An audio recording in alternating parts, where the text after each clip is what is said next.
Now comes the really strange part, the geographic distribution.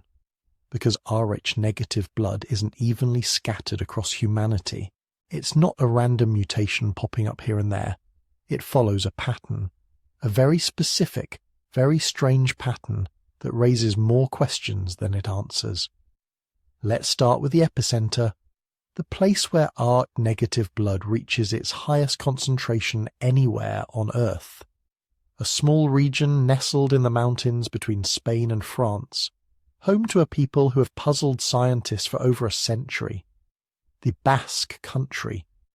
Among the Basque people, 30 to 35% carry Rh negative blood. Read that again. 1 in 3 Basques. That's not a rare mutation. That's a defining characteristic of the population. To put this in perspective, the global average is about 15%.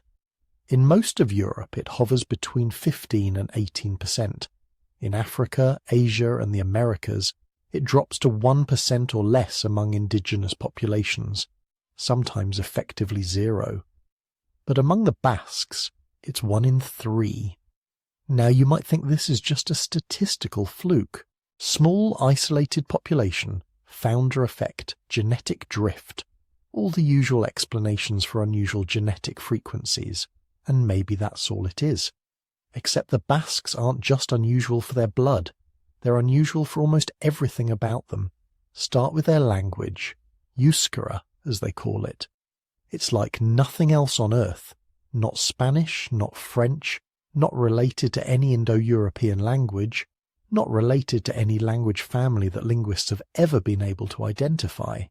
It stands alone, a linguistic island surrounded by a sea of Indo-European tongues that swept across Europe thousands of years ago, replacing nearly every indigenous language in their path, except Euskara.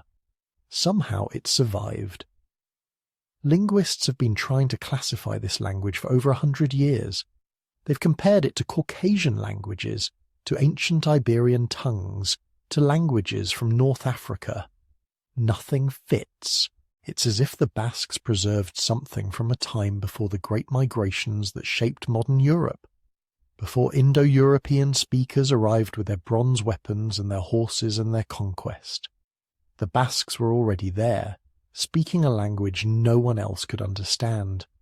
And they're still there, still speaking Euskara, still carrying Rh negative blood at rates that defy easy explanation.